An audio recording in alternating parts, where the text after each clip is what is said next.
The Range Rover Sport is a very large SUV, but when you open this very one's bonnet,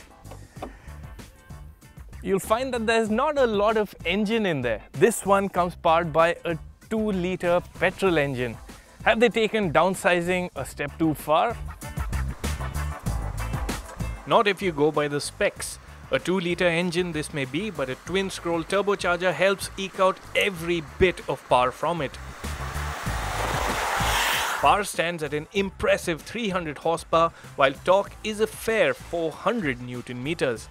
For reference, the Sport's 3-liter V6 petrol engine makes 340 HP and 450 Nm, while the 3-liter V6 diesel makes 258 HP but also 50% more torque at 600 Newton meters. As ever, power is channeled to all 4 wheels via an 8-speed automatic transmission. So, how does it all come together? Leave the engine and gearbox to their own devices and you'll find power delivery to be nice and progressive, and generally the build-up of speed is also very friendly. It's just that when you want that punch, you'll have to press down hard on the accelerator, and that's what really gets the engine and gearbox excited. Of course, you can take manual control too, thanks to the paddle shifters at the steering wheel, and there's also a traditional gear lever with the sport mode and manual shifts. The Range Rover Sport isn't blisteringly quick, but you really wouldn't find performance wanting either. We managed a 0 to 100 kph time of 8.36 seconds, which is fair for something on the wrong side of 2 tons. Over to the other aspects of the engine. Now, for someone spending so much money on a large luxury SUV, of course, refinement is going to be high up on the list of priorities.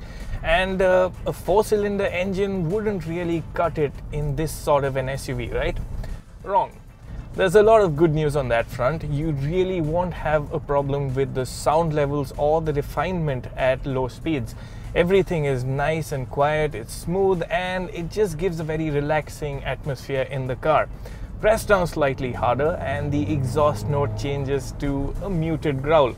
It's not as loud as what we've heard in the V8 powered sports, but you know this engine is up to some mischief.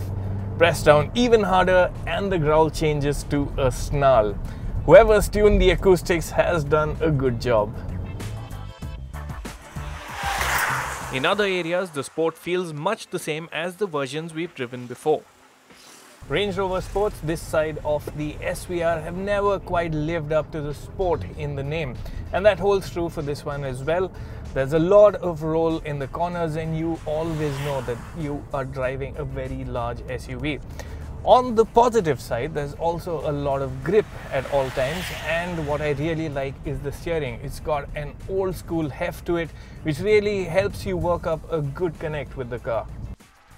As for ride comfort, one of the hallmarks of the Range Rover experience is ride comfort, and you experience that in the Range Rover Sport.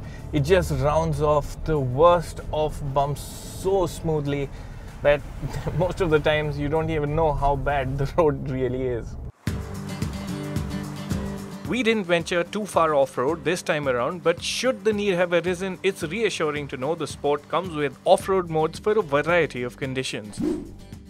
On the outside, there's nothing to differentiate the P300 from other versions of the Sport. It's a well turned out and handsome SUV, and though subtle in its own way, it also has its fair share of show value. Air suspension is standard across the board, and the option to adjust ride height for ingress or off-roading is a boon. You'll like what you'll see on the inside as well. While the option of a third row of seats has been done away with, the Range Rover Sport offers immense room for 5 occupants. The large windows and panoramic sunroof that's standard from the mid-spec SE version onwards makes the interior feel airier still.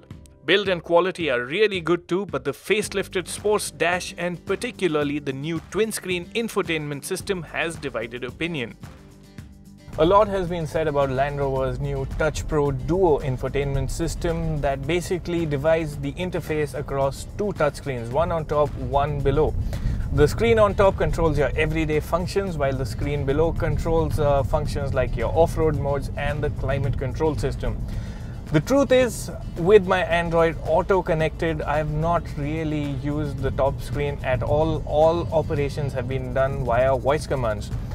The problem is the lower screen. For temperature control, there's a dedicated physical dial which you can use on the move without problem. It's when you want to change the blower setting that you have to fumble around a bit, maybe take your eyes off the road, find this little button and then work the dial. That can be distracting. That being said, the screens do give the sports interior a very new age look, and even bits like the touchpads on the steering are really cool. While the 2-litre engine-equipped version is where the Range Rover Sport range starts, there's really nothing entry-level about its performance. It's quick enough, quiet enough and refined enough to make you think twice about opting for the V6s. And that's before you bring price into the picture. Prices start at 86.71 lakh rupees. This mid-spec SE will set you back by 94.49 lakh rupees, which still works out to a cool 20 lakh rupees less than the equivalent V6 petrol and 25 lakhs less than the V6 diesel. The Range Rover Sport with a 2-litre engine isn't cheap by any means, but it could just be all the Range Rover Sport you'd need.